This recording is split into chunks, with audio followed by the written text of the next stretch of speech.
Aujourd'hui, on va parler bagagerie. Je précise que French Epic Ride et ni d'ailleurs Cycle 13 ni le Pan-Am Gravel Ride n'ont toujours pas aucune affiliation avec aucune marque. On parle là librement, un peu pour vous éclairer sur le sujet.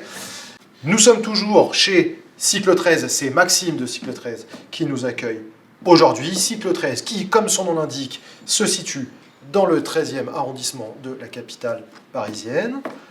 Et Guillaume du Pan-Am Gravel Ride. Ça fait un peu comme Guillaume de la Comédie Française. Guillaume du PGR, comme moi du reste. Nous faisons tous les deux partie du petit noyau central du Pan-Am Gravel Ride. Et voilà, et donc nous allons parler bagagerie. C'est parti.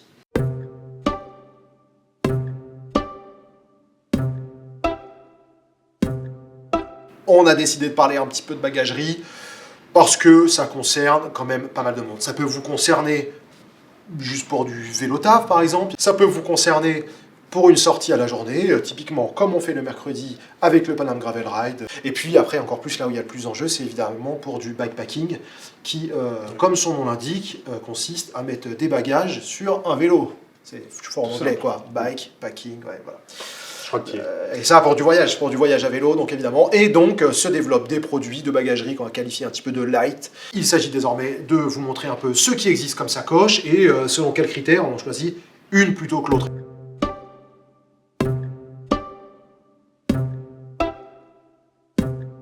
Si c'est pour du vélo taf, tu n'auras pas les mêmes critères que si c'est pour aller te balader pendant 3 mois en Suède, et ce ne sera pas les mêmes critères que si c'est pour faire Paris-Dijon d'une seule traite.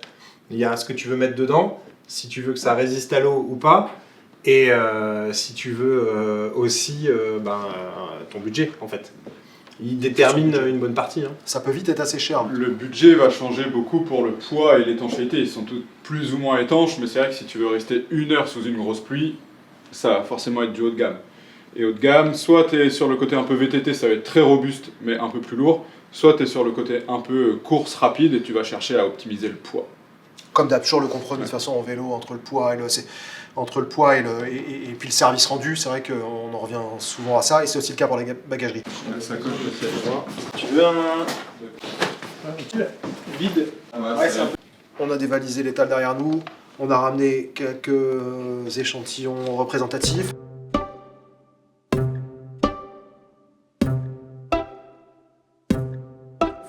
Il y a pas mal de choses, il y a pas mal d'options, comme on dit, par rapport aux différents usages. Je vous propose qu'on fasse une revue rapide par fréquence d'utilisation, des trucs le plus classiques aux trucs peut-être les plus spécifiques.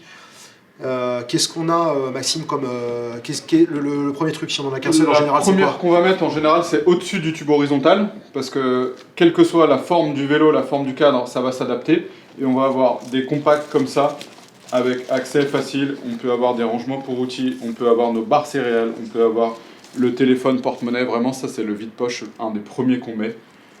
Plusieurs formats en fonction des marques. Il y en a qui vont faire toute la longueur, et dans le cas, on peut remplir beaucoup, et c'est assez intéressant. Il n'y a que sur la première génération du Grail où ça marche pas. On a un là sous la main, incroyable, que moi j'ai eu avant, que là tu peux pas mettre là. Tu sais quoi? Eh ben tu sais quoi? Moi je l'ai eu, j'ai monté une top tube, je l'ai montée à l'envers. Ouais. Comme ça. Ouais. Mettre ici, ça marche aussi. L'avantage, regarde, c'est que tu as une sacoche dedans. C'était la petite anecdote pour les propriétaires de Grail première génération. Et je me suis permis de le dire quand même parce qu'il y en a un certain nombre. Parce qu'ils ont fait des belles promos, ils ont écoulé les derniers stocks. Et les double deck comme ça, il y en a un certain nombre en circulation. Vous pouvez mettre des sacoches top tube inversées. Je l'ai pratiqué un certain temps. Ouais. En équivalent d'utilité, tu as ça. Ça, c'est le truc classique qu'on avait avant sur tous les vélos, route, peu importe. Ça vient se mettre sous ta selle, tu l'accroches sous ta selle, tu as un petit tampon, c'est entre 1 litre et 1 demi-litre. Tu peux avoir des trucs qui sont plus gros. Ça, c'est pas encore la sacoche de selle, c'est la version avant. Tu mets tes outils dedans, tu mets une paire de gants, tu mets un kawaii, tu mets un petit truc. C'est utile que ce soit pour le vélo taf ou mettre des petites choses, ou sur des courses où tu veux pas beaucoup de matériel, tu vas mettre ça. Moi en vélo taf, j'ai essayé pas mal de configs. En ce moment, j'ai ça par exemple. Je peux ranger un kawaii, mon kit de réparation. Tu as la version où tu vas l'ouvrir, tu le replies pour que ce soit étanche, tu fais juste 2 tours, et tu as la petite accroche pour mettre ta lumière. C'est pas mal. Simple, efficace. En vélo taf par exemple, ça peut le faire. Vélo taf, ça le fait carrément, ça peut rester à demeure la plupart du temps. Et puis balader race. Et après, tu as l'équivalent de ça, mais en vachement plus gros. Là, tu es sur le bikepacking, et là, c'est si tu pars déjà à la journée ou si tu vas avoir des intempéries. Tu as le truc tout fait, où tu as la sacoche en fait, qui est d'une seule partie avec la structure. C'est de la même manière, tu viens l'accrocher en fait sur ton tube de sel, tu l'accroches et tu vas pouvoir le tendre et le rouler ou le dérouler en fonction, accrocher des trucs au-dessus. Ça, c'est le truc typique de bikepacking. Avant d'avoir des trucs comme ça, tu avais les sacoches que tu accrochais sur un porte-bagages assez conséquent à l'arrière de ton vélo. Maintenant, tu as des sacs que tu vas accrocher sous ta selle. Ça, c'est la version où tu vas être avec un truc fixe et limité. Et ça peut faire, il y en a des gros qui vont jusqu'à combien de litres? 15 litres? Tu peux aller jusqu'à 18 litres. 18 litres, c'est énorme, c'est énorme. Rempli à fond, Après, ça a tendance à tanguer. Alors, il y a des structures pour renforcer, mais 15 litres, l'idée c'est de pas la remplir à fond et que ça soit surtout bien tassé, de mettre le poids le plus proche possible de la tige et de serrer à fond. Et pour les bonnes sacoches, tu l'as là. de sel, il va y avoir une valve de compression, ça c'est très important. Tu fais sortir l'air. Montre-la, Xavier. Tu as ouvert et fermé. Quand tu vas la comprimer, tu viens faire sortir l'air, ce qui va compacter ce qu'il y a à l'intérieur. Tu refermes la valve et il n'y a plus d'air qui va rentrer dedans. Et tu vas avoir un truc qui est quand même homogène, solide, et tu n'auras pas la sacoche qui va se balader de gauche à droite en fait. Maxime, deuxième option des sacoches de sel, il y a un deuxième combo en 2 parties. Deuxième option un peu plus rigide, c'est qu'il va y avoir une structure qui reste sur le vélo et on sort ce qu'on appelle le dry bag, le sac étanche, ce qui permet de ne pas avoir toutes les accroches à défaire, à refaire. Et la plupart du temps, on a ça notamment en VTT avec quelque chose d'un petit peu plus costaud, un peu plus lourd aussi, mais très pratique, dans les mêmes volumes de portage. Ça existe aussi dans d'autres formats pour le gravel ou le backpacking gravel. L'énorme avantage, moi ce que je trouve en utilisation de celui-là par rapport à celui-là, c'est que là, si tu vas aller chercher en fait tes affaires, tu es obligé d'ouvrir et donc tu as ton vélo, il est à côté de toi, toujours, tu peux pas partir avec tes affaires. Là, si tu as mis tes affaires pour aller te doucher, tu sors tout ton sac en fait et tu pars qu'avec le dry bag, tu vas te changer, tu vas te doucher et quand tu reviens, tu remets tout à l'intérieur. C'est un peu plus lourd, quoi. C'est Très pratique. Compromis. C'est pas donné, c'est des super objets. Ceux-là, c'est quoi les fourchettes de prix, ces équipements-là? Là, c'est une marque un peu générique, on commence à 90 €. L'équivalent chez Apidura, c'est quasiment le double. Ouais. Donc on va dire genre en format race, entre 90 et 200 €. En race, c'est 150 €. Tu les as après la même chose en dry bag. T'es franchement quasiment en équivalent au niveau des prix, mais tu mets pas les mêmes volumes dedans. C'est ça. Bon, alors j'ai rempli mon petit top tube ou mon grand top tube. J'ai rempli ça derrière. Je pars pour plus de temps que ça. Qu'est-ce que je mets après pour ranger encore 2-3 trucs en plus? Alors ça va dépendre de la forme du cadre et pour ma part ça va dépendre aussi, je suis pas très grand donc j'ai des cadres en taille S et je dirais que le deuxième à mettre c'est peut-être une sacoche de cadre qui va se mettre à l'intérieur du triangle. S'il n'y a pas assez de place, on va mettre un peu plus de volume dans les sacoches de cintre. Mais là, ça va dépendre vraiment des personnes. L'avantage du poids quand il est au milieu du triangle, c'est qu'on le ressent beaucoup moins. Le centre de gravité est plus bas et ça va pas du tout nous déranger. C'est vrai qu'il y a un vrai enjeu de répartition du poids sur les choix de la bagagerie aussi, c'est sûr. Ouais, moi sur des aventures vélo, je partirais presque plus souvent avec un top tube et une sacoche de cadre et une toute petite sacoche de sel parce que ça, en fait, l'idée c'est de s'arrêter le moins possible et donc ça, tu l'as à dispo en fait. Tu ouvres les côtés, tu prends ce qu'il y a dedans, tu l'as à dispo, peu importe en fait. Ta sacoche de sel, pour prendre ce qui est dedans, ça va être forcément un arrêt. C'est plus compliqué. Donc ça va être les choses que tu vas... En gros, si tu penses dormir, tu prends une sacoche de sel et tu mets tes affaires de nuit en fait à l'intérieur. Si tu es parti pour rouler à s'endormir, il faut que tout soit accessible à la main, donc ça va être top. Et puis le poids. Et ça va être... Ce qu'on disait avec la répartition de la masse que tu as entre les jambes, Exactement. sous ton assise, où tu risques quand même d'un point de vue de moins perturber l'équilibre du vélo. Tu gardes une forme unique. Ce que tu peux avoir sur la fourche avant, que ce soit sur les côtés de fourche ou sur ton cintre, ces trucs-là, c'est génial. Tu le disais en VTT parce que tu as la fourche. Donc que tu charges 2 kg en plus sur ton avant ou pas, tu vas pas trop le sentir. En gravel, tu le sentiras un chouïa plus. Par contre, c'est un emport qui est génial parce que tu mets beaucoup de volume, ça te gêne en rien au niveau des mains. C'est pas aéro. C'est l'inconvénient. C'est pas aéro. Oui. C'est un peu moins aéro, c'est sûr. Pour revenir sur les sacoches centrales, il y a plein de formes différentes, donc en fonction de la taille du cadre, en fonction de si on met des bidons. C'est un peu plus délicat de faire son choix au début, parce qu'on ne sait pas exactement comment on veut emmener, donc c'est pas forcément la première qu'on achète quand on débute, Ouais, exactement. et délicate, mais encore une fois, vu que c'est un équilibre, si on commence avec une très grosse, on va se déséquilibrer, c'est bien d'avoir plutôt des moyennes bien réparties. Sur quand on commence à mettre de la bagagerie à l'intérieur du triangle, du Pouvoir cadre. sortir ses bidons. Ouais, c'est ça. Est-ce que tu renonces à un bidon, 2 bidons? Après, il y a des marques qui commencent à faire des trucs où ils intègrent, genre même tu prends tout le cadre, mais tu mets une poche à eau dans la poche. Ça, il y a ça qui existe aussi. J'ai vu quelques gars l'essayer. Je sais pas si c'est L'inconvénient des très poches à adapté. eau, C'est pas facile. Hein. En fait, c'est pas ça, c'est si quand tu es dans des conditions hyper dures, parce que tu vas protéger, alors soit tu l'as dans le dos et tu as ta poche dans le dos, donc tu vas la chauffer, soit sinon tu l'as dans ton cadre et donc tu as un frame bag en gros qui prend l'intégralité de ton cadre. L'avantage, tu prends des gros volumes d'eau, l'inconvénient, tu sais pas combien il te reste dedans. Une fois que tu as fait l'avant du vélo, l'arrière, il y le a cadre. Ça, c'est bien. celle-là. C'est ce qu'on appelle la foot pouch qui se rajoute au niveau du cintre, au côté cintre potence. Ça, c'est un complément si on n'a pas accès à d'autres porte-bidons. On peut mettre une gourde qu'on a à portée de main. Moi, ça, c'est un truc que j'ai quasiment tout le temps, même en vélo taf. Je mets pas ma gourde, mais par contre, je mets mon 4 heures là-dedans. J'ai toujours accès, petite barre céréales, muesli de près. Et ça, tu l'accroches où? Ça prend tout, ça prend un antivol, tu mets tout ce que tu veux devant, tu l'accroches. Non, mais tu l'accroches où? Tu l'accroches sur le Ça, cintre? Sur il ton y a cintre. Un scratch pour le cintre, un scratch pour la potence et un petit renfort en bas. Et j'en ai un de chaque côté. Il y en a un, c'est mon vide-poche quand j'ai besoin. Et l'autre, c'est vraiment c'est ma nourriture. Ok.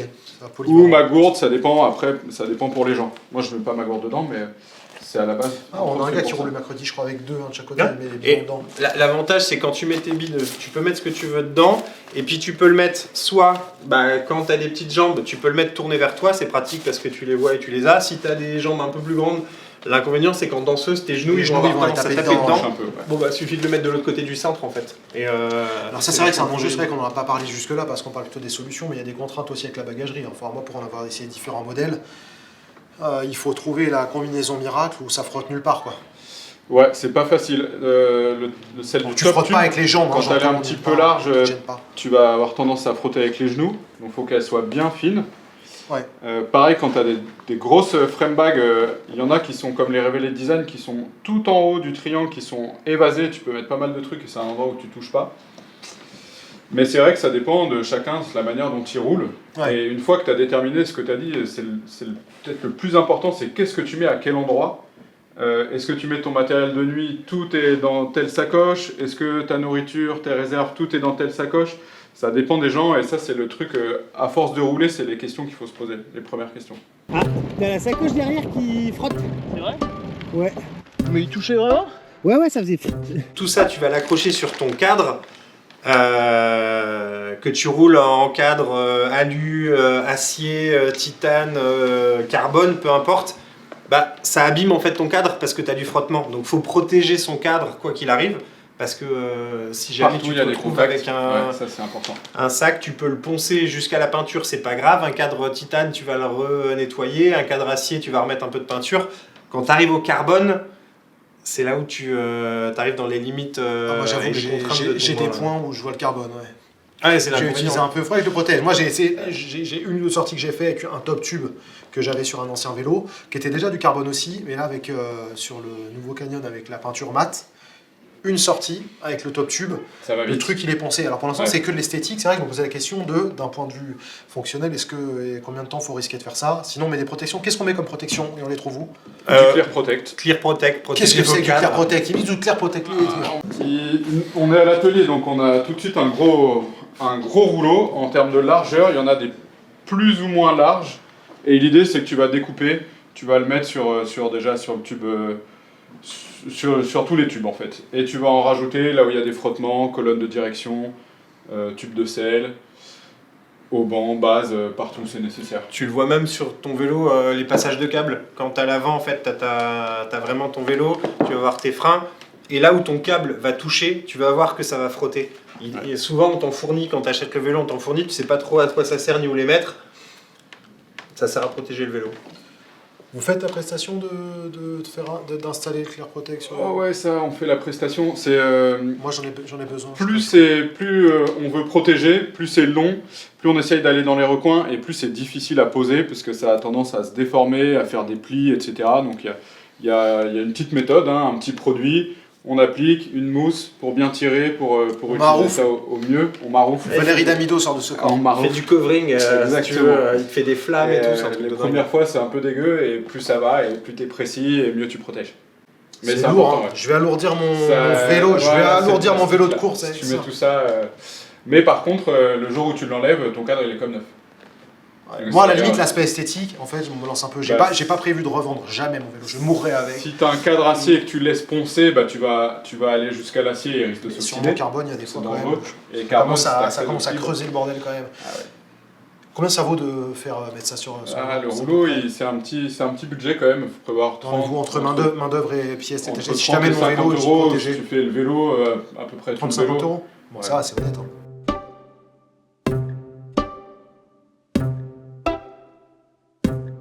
Un dernier truc quand même, on s'en est pas parlé jusque-là, on aurait pu commencer par là, je pense qu'on va finir par là, c'est d'avoir une bagagerie qui est en adéquation aussi avec son vélo.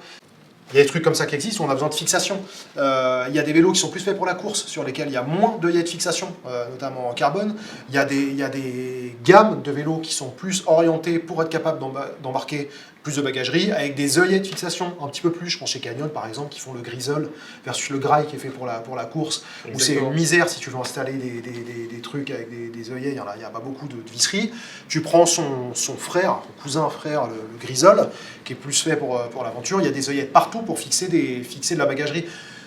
Tout ça pour dire, si vous êtes au moment aussi de vous équiper en partant de zéro pour aller faire du voyage, pour aller faire du backpacking, pensez aussi au vélo, au vélo que vous prenez, parce que par exemple, si vous nous présentez par exemple ce type de technologie. Si tu veux rajouter un petit peu, soit d'eau parce que tu veux plus d'autonomie en eau, là il y en a plein, mais c'est une petite marque française, ça se met sur la fourche sur le côté, on peut rajouter soit un thermos de 1 ou 2 litres, soit des dry bags, on peut rajouter un peu tout ce qu'on veut avec des sangles, un de chaque côté, ça fait de l'apport en plus, c'est assez intéressant.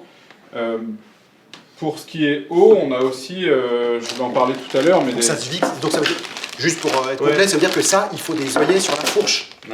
Ouais, mais les œillets. En gros, les œillets. C'est des œillets qu'on appelle, d'accord. Ouais, mais les œillets, si tu veux, c'est un trou dans ton cadre, peu importe le matériau de ton cadre. Tu vas avoir un trou, dans ce trou-là, on va mettre un pas de vis en gros, on va mettre un creux femelle dans lequel on vient mettre une vis. Ouais. Un œillet, c'est ça en fait. Tu veux dire que tu bricoles tes œillets sur tes fourches à toi? C'est possible, tu peux mettre des œillets sur n'importe quel matériau, tu peux rajouter des œillets sur n'importe quelle fourche. Je dis pas qu'il faut le faire, On mais peut essayer là, sur ton on peut aller percer ma fourche avant pour en mettre. Fourche carbone. Mais c'est pas le but, mais tu peux mettre des œillets ou tu peux rajouter ou refaire des taraudages d'œillets. Tu peux aussi accrocher à l'envers sous ton tube pour mettre, genre, ça tu le replies complètement et c'est ta trousse à outils. Et ta trousse à outils, elle est accrochée, sanglée sous le cadre du vélo. Marque française, c'est ça bon. Ouais. On n'est toujours pas sponsorisé. Manivelle, si vous voulez envoyer du matériel à Guillaume, il sera un plaisir d'essayer de le casser. On vous informera si on arrive à ne pas le casser. Sur la French Divide. Ouais, voilà. T'en amènes avec toi sur la French Divide? Grave. Voilà. Test grandeur nature. Voilà. Envoyez du matériel tester. Alors dans la catégorie des trucs qui ont besoin d'œillets pour être fixés, alors ça besoin donnait- d'œillets mais là-dessus. qu'est-ce donc que cet objet? Alors tic tac, indice pour vous à la maison. Non, on n'a pas le temps de faire la devinette. Maxime, qu'est-ce que cet objet? De Minora. Beaucoup de petits accessoires sympas chez Minora. On n'est pas sponsor, donc C'est on la peut y marque. aller. Ça se met sur le rail de selle, sur toutes les selles, à quelques exceptions près. Il y a une petite plaque en plus fournie avec. En gros, Ça tu va viens venir l'accrocher. dans l'autre sens. Hop, Merci. tu le veux là. Et ça va encadrer la sacoche de selle à un endroit où elle est un peu flexible quand elle est chargée à fond. Du coup, ça permet d'éviter qu'elle bouge de gauche à droite, qu'elle ballotte. Et en plus, il y a du coup les œillets dont on a parlé qui permettent de rajouter 2 porte-bidons, un de chaque côté, De part et et d'autre. d'avoir 2 bidons à portée de bras, juste derrière soi. Et ça, c'est un bon élément en plus quand on manque de place pour emmener de l'eau. Là, c'est quand on est déjà très chargé, qu'on part pour du bivouac, qu'on fait Ouais, l'itinérance. t'es déjà pas mal chargé, on puis avec veut du quelques poids ici, litres d'eau avec soi. avec 2 bidons ici, là, et en plus en haut, t'as pas envie que ça tabasse trop. Il faut choisir où est-ce que tu mets ce genre de truc, quoi. Bon voilà, alors l'objectif, c'était pas forcément d'être totalement exhaustif, il y a plein de solutions, vous trouvez des comparatifs partout. Voilà, il n'y a plus à dire. Merci. Non, je te sens. Il y a ça qu'on n'a pas évoqué. Oh Ah putain! ouais.